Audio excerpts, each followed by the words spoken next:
Hey everybody, my name is Newell Fisk, and for my final Ecology and Society project, I will be focusing on the ecological effects of Hurricane Katrina.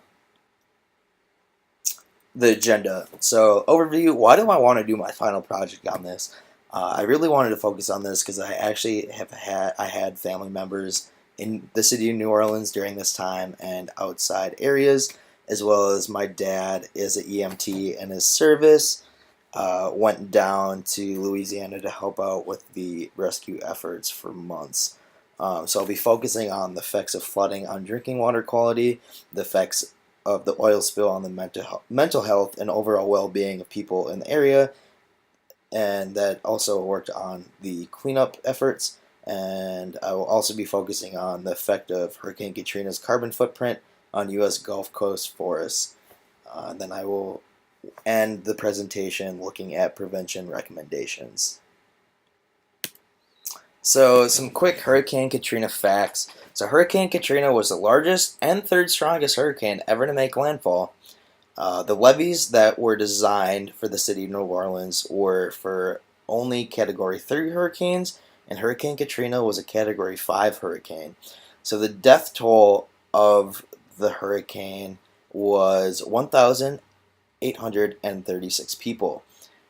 Approximately a little over 80% of the city of New Orleans was actually underwater, stemming from the hurricane and the flooding, and it affected over 15 million people in various ways. It also affected the oil costs as Hurricane Katrina damaged 19% of U.S. oil production. It destroyed 113 offshore oil and gas platforms when combined with Hurricane Rita, which followed soon afterward. They damaged 457 oil and gas pipelines and spilled almost as much oil as the Exxon Valdez disaster. That caused oil prices to increase by $3 a barrel, and gas prices almost reached $5 a gallon because of this. And overall, Hurricane Katrina cost $108 billion, and insurance only covered about $80 billion of the losses. And it also left a wake of 118 million cubic yards of debris. So, the effects of flooding on drinking water quality. So, without electricity, water pumps and wastewater treatment plants couldn't function. To make matters worse, floodwaters overloaded the sewage system, contaminating flooded areas. So, the city's drinking water infrastructure was severely compromised, and massive amounts of sediment were redeposited throughout the flooded region. Thousands of homes were water damaged, resulting in the rapid growth of mold.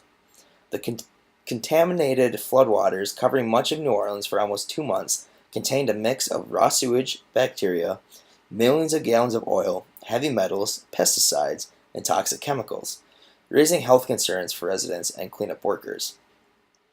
So the surface water contained high concentrations of bacterial indicators, whereas no bacteria were detected in tap water, even from taps containing no chlorine residual. Sediment samples contain concentrations of lead and arsenic similar to pre-Katrina concentrations. The presence of high concentrations of that bacterial indicators in surface water were indicative of the large volume of human waste that were present in the sewer system of a large metropolitan region. So the elevated lead and arsenic concentrations in soils place communities at risk for hazardous environmental exposures. And that might be due to cumulative deposition over many years and may be unequally distributed across a community. The massive movement of water across the city raised the potential for a significant redistribution of soil contaminants throughout New Orleans.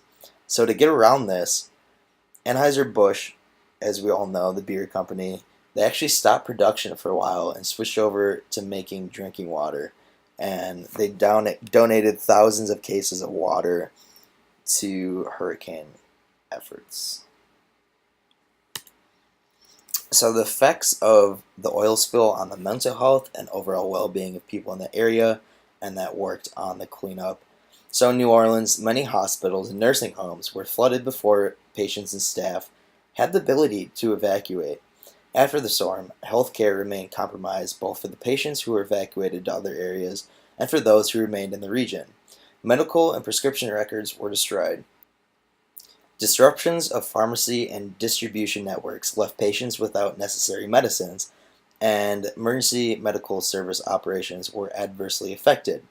Usual patient care patterns were disrupted as transportation networks failed, and after many physicians, other healthcare professionals, and their staffs were forced to relocate and care for themselves and their own families. So there's a survey sent out to many first responders, and from that, about 19% of all first responders at Hurricane Katrina reported PTSD symptoms, and over 26% reported major depressive symptoms. For all living in the area, levels of reported depression, anxiety, stress, and PTSD were examined in relation to other domains of functioning potentially affected by the spill. As predicted, high levels of declines in finances, social relationships, and physical health were observed, as were high levels of self-reported mental health symptoms.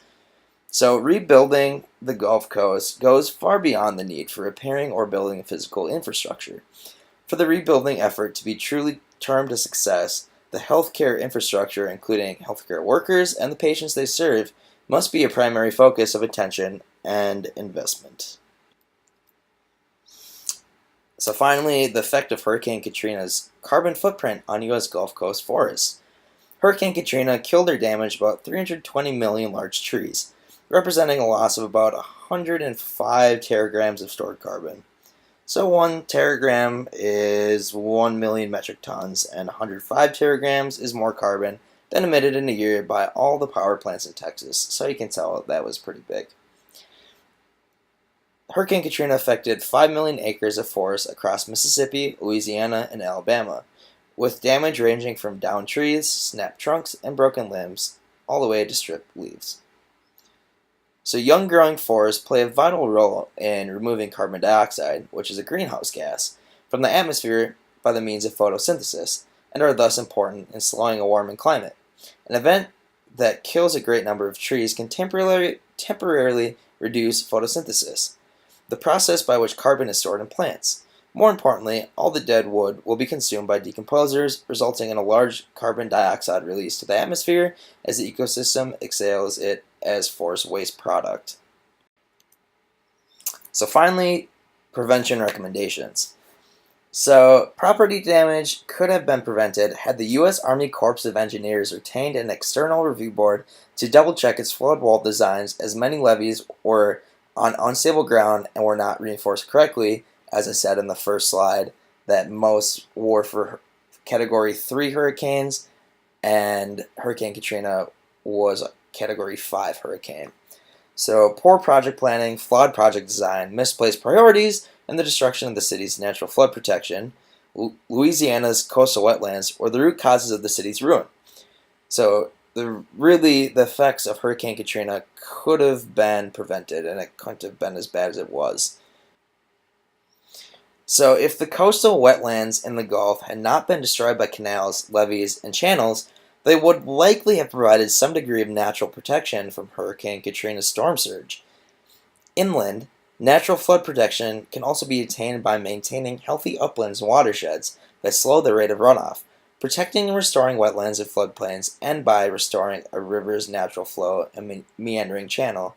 So meaning that Hurricane Katrina really could have been prevented. And here are my resources.